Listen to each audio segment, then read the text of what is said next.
À cette séance de restitution, la partie résultat retient plus les attentions. Et pour cause, cette séquence a permis aux participants de connaître les raisons de l'émigration, les canaux de migration et autres facteurs du phénomène. C'est un phénomène qui est aussi vieux que l'homme de la Donga. Depuis quelques années, le flux est devenu très important. Les jeunes sont en train de partir à la recherche du mieux-être. Et ce qui a été inquiétant, qui a fait vraiment le sursaut à notre niveau, c'est le fait qu'il y ait vraiment beaucoup plus de migrants clandestins. Encore ces migrants clandestins ne sont souvent pas retrouvés à destination et ne reviennent plus parfois. On a eu des témoignages où des mamans pleuraient parce qu'elles ont dû faire les prières de deuil de leurs enfants. Elles ne les ont pas vus. Elles ne savent pas s'ils sont morts ou pas. Il urge d'arrêter la saignée au risque d'avoir un département vidé de ses bras valides. Leaders religieux, têtes couronnées, acteurs politiques, membres de la société civile, pères et mères de famille et même anciens migrants ont compris les enjeux et ont une idée de leur mission. La migration elle-même n'est pas une chose mauvaise, mais celle clandestine doit être limitée et encadrée.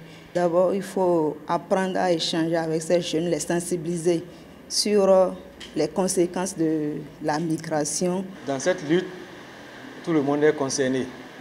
Jusqu'au niveau étatique, il faut que chacun joue sa participation pour faire reculer le phénomène. Donc, c'est les mots de sensibilisation que j'aimerais que chacun porte à son niveau, dans sa maison, autour de lui et dans sa communauté. Plusieurs recommandations ont sanctionné la fin de ces assises sur la migration. Un comité est chargé du suivi.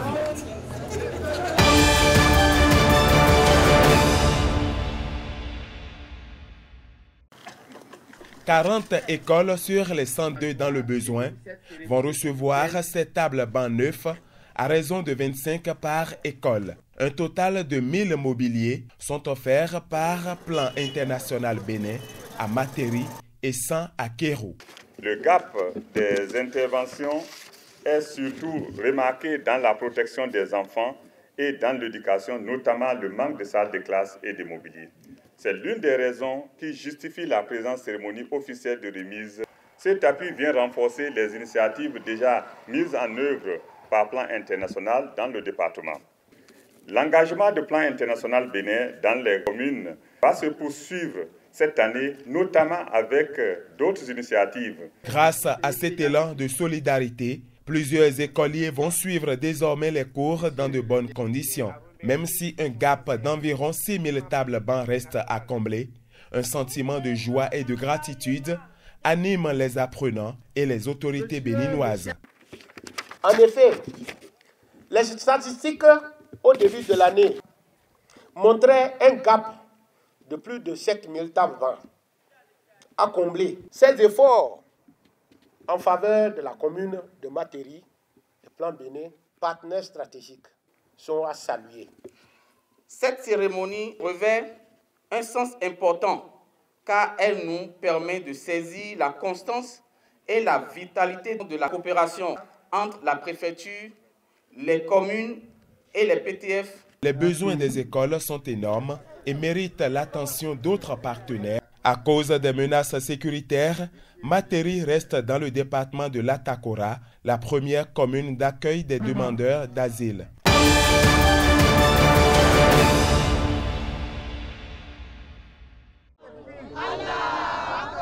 Rachid Ibadamassi, le messager infatigable du bloc républicain dans la 8e circonscription électorale, poursuit sa noble mission avec un dévouement sans faille.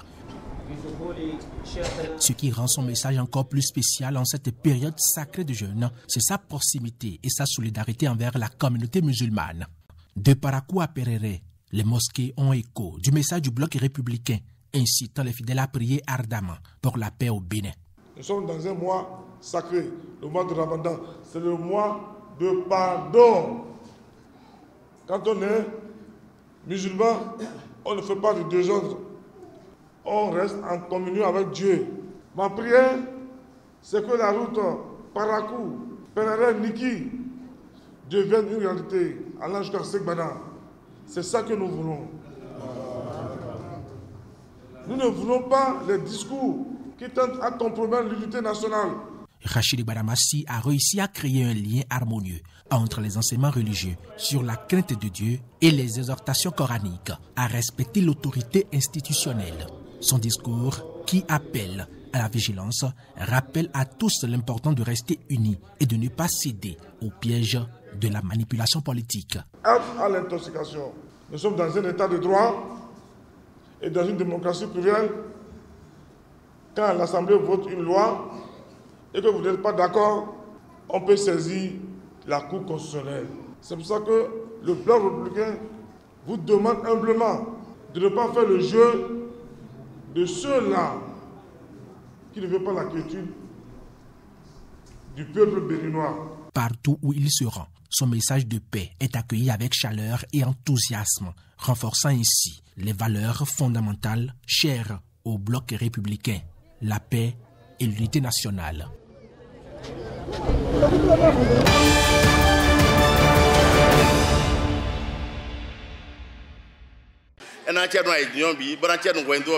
Placé sous l'autorité de Da Akoleme, le chef de la collectivité, la fête encadrée par les cadres de la famille a rassemblé les lignées à Classator, Winsou, Hunga, Fanouvi, Patinde et autres. Ce rassemblement, je crois que je peux le placer sous le signe de la solidarité familiale. Ce monde joyeux de filles et fils de la même collectivité a eu droit à des communications dans le sens de la réalisation des objectifs du développement durable. L'ANPE a initié des mesures d'aide, des programmes de promotion de l'emploi. La crypto-monnaie, c'est la monnaie du futur. Avec les GSM, maintenant, vous n'avez plus besoin de la monnaie papier. Donc c'est comme ça qu'on va doucement vers la crypto-monnaie. Nous voulons mettre un thème à la fin, à la pauvreté. C'est du jamais vu dans un rassemblement familial qu'il soit abordé des préoccupations actuelles comme l'accès des jeunes à l'emploi et l'importance de la crypto-monnaie. Les panélistes sont des universitaires de la famille et des médecins du travail. Pour la bonne santé des filles et fils à Classator, la conduite à tenir face à l'hypertension artérielle et l'hépatite B a également fait l'objet de communication. Ce bureau de la jeunesse avait pour mission de rassembler les jeunes, où qu'ils soient, pour travailler à la construction de la maison.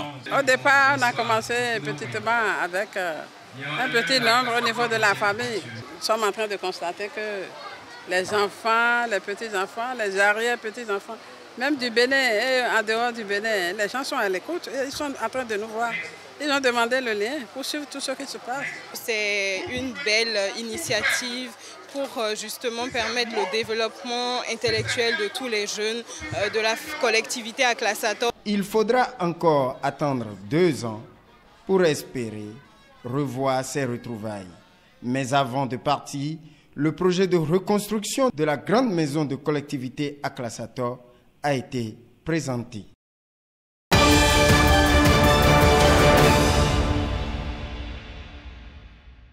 H, cette lettre, c'est le nom hébreu de la reine Esther. Oui, Grâce. Adassa. Bonne réponse, 10 points pour Grâce et son équipe. Génie en herbe teste la culture générale. Bible Challenge vérifie si l'on est génial face aux 73 livres de la Sainte Bible. Bible Challenge, c'est une idée de l'ONG Amour et Compassion pour le développement durable. C'est la 2e édition.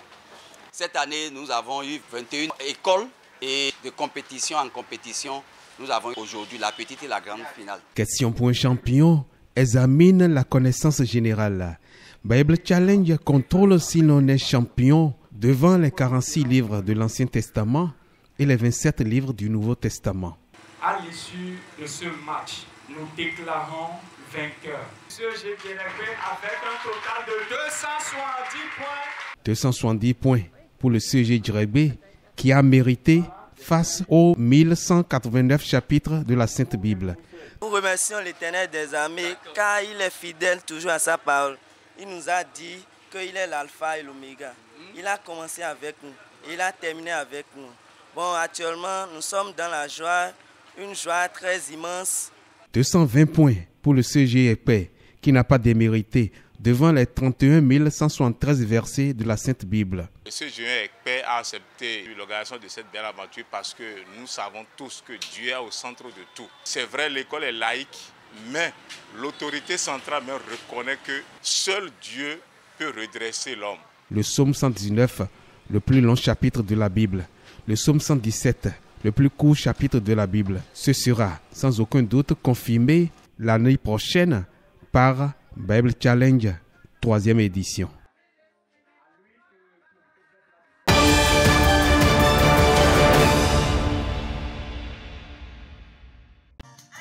Initié par les natifs d'Agamé et de Koudo, Sotel Huessou et Martin Arrêté, la fête identitaire Gbedokpo est cette année à sa 23e édition.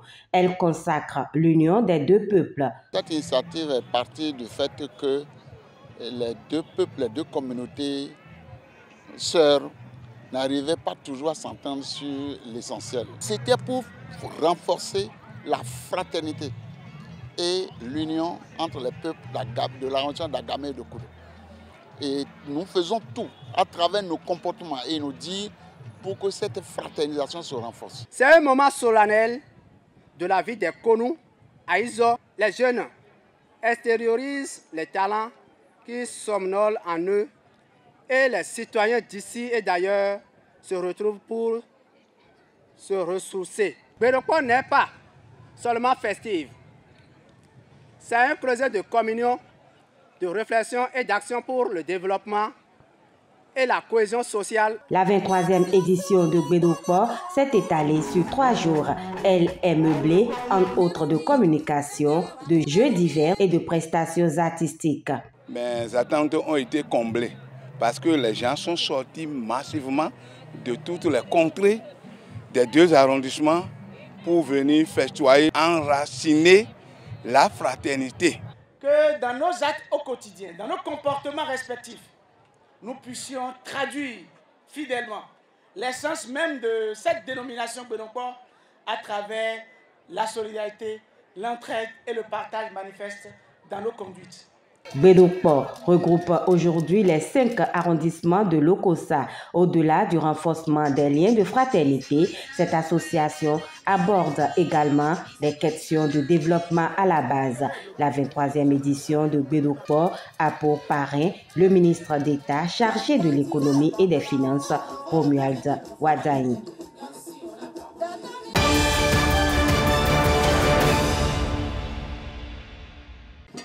Duti-Penti, danse traditionnelle de réjouissance des peuples Otamari et Betamari Bay, ou du Jonas Pedro, pour rendre hommage aux femmes du monde. Les femmes Otamari de Parakou ont célébré en différé ce samedi 30 mars leurs droits retrouvés à la faveur de la Journée internationale des femmes. Mais au-delà des incontournables, celles qui tiennent debout le Tata Otamari, la case familiale, ne se font aucune illusion sur leurs conditions de vie. La femme Otamari doit se battre pour être autonome sur le plan économique. Aujourd'hui, ce n'est pas comme avant où on dit que c'est l'homme qui doit faire tout. Non. Il faudrait que la femme Otamari sache qu'elle-même, elle a le devoir. C'est vrai qu'elle a les droits, mais elle a le devoir. Et parmi ses devoirs, c'est l'éducation de ses enfants. Et pour éduquer les enfants, si tu n'es pas autonome économiquement, tu ne pourras rien faire. Et pour sortir les femmes de l'ornière afin de les rendre plus autonomes et plus aptes à contribuer au développement du pays, il faut entre autres une législation adaptée. Maintenant, il y a plus de facilité par rapport à leur ascension sur le plan politique. Bon, vous n'êtes pas sans savoir qu'il y a une loi qui a été votée et qui porte le nombre de femmes à l'Assemblée. Disons, par circonscription électorale, il y a une femme qui est choisie pour représenter sa circonscription à l'Assemblée nationale. Tout ça là, c'est des avancées notables dont les femmes peuvent se saisir désormais pour se faire entendre. Après l'étape des allocutions et des tableaux culturels, les femmes Otamari de Parakou ont eu droit à une communication sur les bonnes pratiques alimentaires à adopter au cours des 1000 premiers jours de l'enfant pour préserver son capital santé.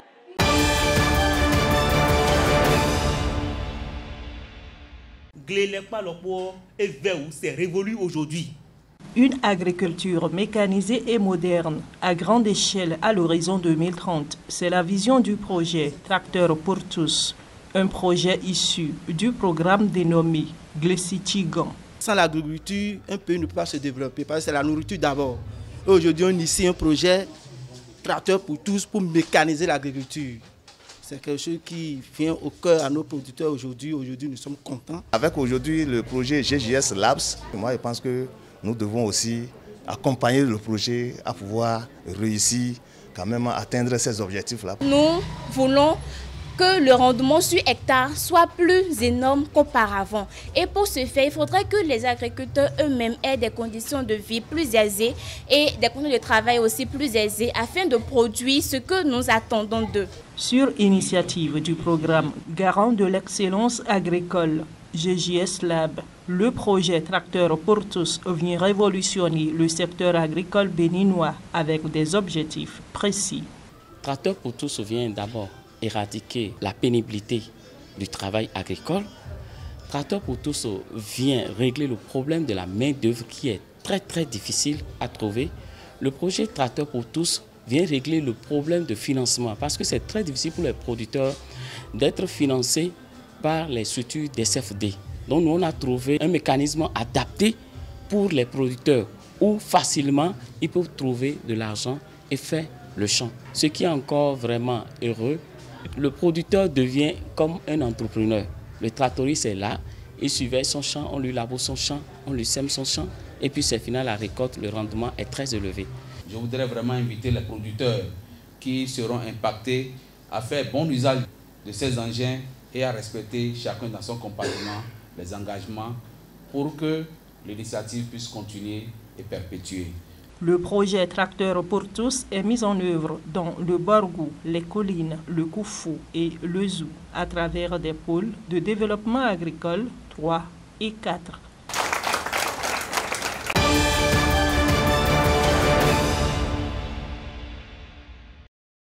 À cette rencontre d'information initiée par l'Institut national de la femme, il est question de sensibiliser et d'informer ces adolescents et jeunes des collèges et centres d'apprentissage sur les bonnes pratiques liées à la santé sexuelle et les violences basées sur le genre. L'Institut national de la femme s'est dit, travailler sur les filles, c'est avoir des femmes fortes demain. Donc nous sommes venus échanger avec elles sur la préparation de leur avenir, sur la défense de leurs droits en milieu scolaire, afin que leur avenir ne soit pas hypothéqué ou biaisé, afin qu'elles puissent savoir dès aujourd'hui qu'elles sont capables de tout faire. Si elles s'en donnent les moyens, si elles font tout, qu'elles travaillent dans ce sens, eh bien rien ne leur sera impossible. La gestion de la puberté et de la sexualité des jeunes, le droit à l'intimité sont entre autres sujets abordés lors de ces échanges. Je suis très contente.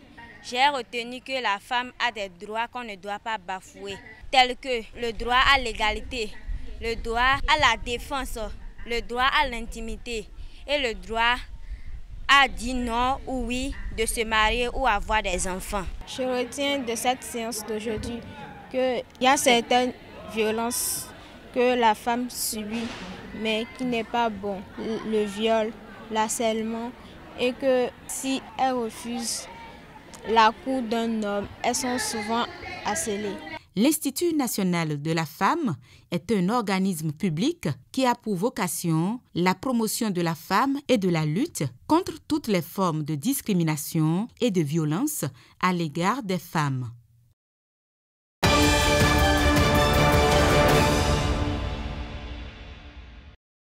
Dans la dynamique de mobilisation de financement local, le Bureau des projets de développement et des œuvres sociales BUPDOS, à travers une table ronde sur le thème « Enjeux et défis de l'accélération du rythme de l'investissement en faveur de la femme », met le doigt sur les entraves à l'épanouissement de la femme dans le mono et propose des portes de sortie. C'est la synergie d'action qui doit mobiliser les opérateurs économiques, les autorités politico-administratives du département et la diaspora pour la mobilisation du financement local en vue de diversifier les investissements en faveur des femmes. Depuis sa création il y a de cela 25 ans, plus de 50% des projets de BUBDOS sont destinés aux femmes dans le mono. Je suis élève et puis en chemin d'être tombée enceinte.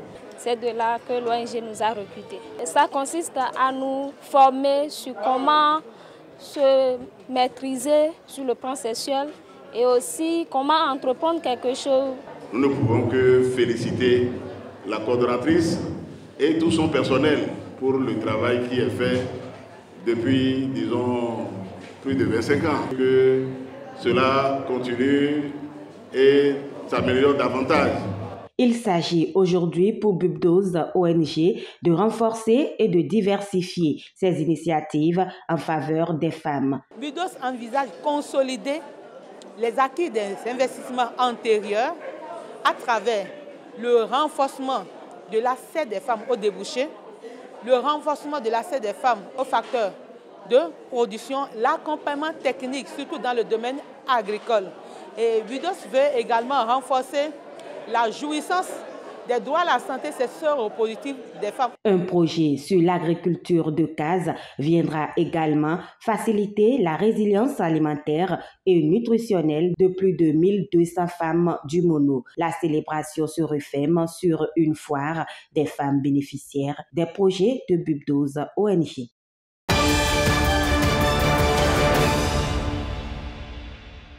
Les inégalités du genre coûtent cher à nos pays. D'après la Banque mondiale, c'est 160 000 milliards de dollars de pertes au titre des différences de revenus entre les hommes et les femmes dans le marché du travail. Au Bénin, les femmes détiennent 36,7% des parts dans les actifs des entreprises déjà en 2016. Le MCA Millennium Challenge compte bien repousser les limites, améliorer et diversifier les compétences entrepreneuriales des femmes. Millennium Challenge Corporation, ou MCC, s'est engagé avec le Bénin à promouvoir l'égalité des sexes et l'inclusion sociale à travers les programmes qui facilitent le renforcement du rôle majeur des femmes dans la transformation économique.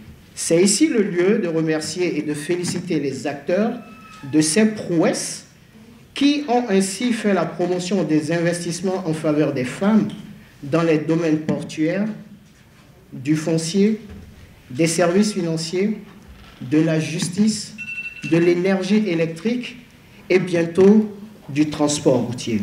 Elles sont nombreuses, ces femmes qui travaillent dans divers secteurs économiques. Investir dans leur autonomisation par la rentabilisation de leurs activités, c'est le chemin vers la richesse. Cette occasion est solennelle, en ce sens qu'elle nous permet de célébrer les vaillantes femmes qui travaillent pour le développement de notre pays et d'échanger sur ce que le secteur du cadre de vie et des transports peut offrir à nos populations, notamment aux femmes en termes d'opportunités de métier. Le MCA Bénin, à travers ses actions, se place en bonne posture pour accélérer le rythme en ce qui concerne l'investissement en faveur des femmes.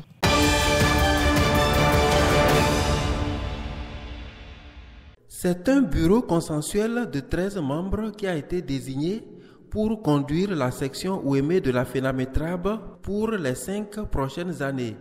Prestation de serment, remise des attributs et des documents officiels, tout était réuni pour faire d'eux les représentants légaux et légitimes de la médecine traditionnelle dans l'Ouémé. Les défis sont énormes et appellent à une réorganisation du secteur. Presque tout le pays est devenu médecin traditionnel. Ce n'est pas possible. Nous allons faire une lutte sans merci. Parce que personne ne peut venir travailler à notre place. C'est à nous de balayer notre chambre. C'est à nous de balayer notre maison. C'est pour cette raison que nous avons une direction, une présidence d'assainissement national qui va commencer par opérer. Ça s'opère déjà dans les autres départements. Mais ça va s'opérer dans Ouémé. On va mettre de l'ordre dans le désordre. Vous savez, quand on va à la pharmacie, on ne doute pas des médicaments que nous consommons, mais nos médicaments sont rejetés à l'international et aussi chez nous. parce qu'on n'est pas ordonné, on n'est pas discipliné. Je vais demander à tous ceux qui s'autoproclament rois, féticheurs, bokono, vaudounon, de cesser.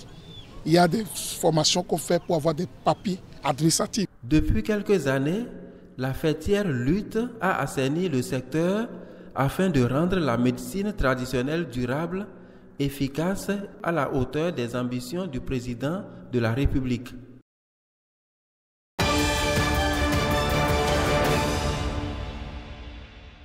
Le Prytanée militaire, ce lycée Merveille nationale présente Merveille dessous à l'édition 2023 du concours national de dissertation UBA. Il fait justement des merveilles. Il part avec le premier prix composé d'une somme de 500 000 francs CFA et d'un trophée. Je sens une très grande joie, je suis très heureux et je remercie aux professeurs du Prytanée militaire de Benverquet qui nous ont incités à participer au concours UBA. Le sujet de cette compétition porte sur Internet et les réseaux sociaux. Internet et les réseaux sociaux impactent beaucoup les jeunes de nos jours et surtout négativement. Les jeunes ne savent pas s'en servir. Il y a des risques sur le plan de la santé, sur le plan de l'éducation et sur le plan de l'autonomisation de chaque jeune. Le deuxième également du Prytanée militaire part avec 300 000 francs. Et la seule fille parmi les lauréats, troisième, part de son côté avec 200 000 francs. Les réseaux sociaux, ils apportent beaucoup d'avantages aux jeunes aujourd'hui avec l'évolution de la technologie, etc. Mais également des risques. À force d'être trop concentrés sur les réseaux sociaux, ça détruit en quelque sorte leur vie mentale et aussi sociale. Sur 1000 candidats sur la liste du départ, les 12 présélectionnés sur les 627 copies acceptées reçoivent chacun son sac UBA contenant des ouvrages didactiques. On peut déjà se féliciter l'accompagnement du ministère. L'une des branches aujourd'hui qui nous intéresse, c'est l'éducation. Avec l'initiative de ce concours, c'est de développer et de maintenir, améliorer la qualité de nos jeunes apprenants. La fondation UBA accompagne le Bénin dans sa politique nationale de l'éducation.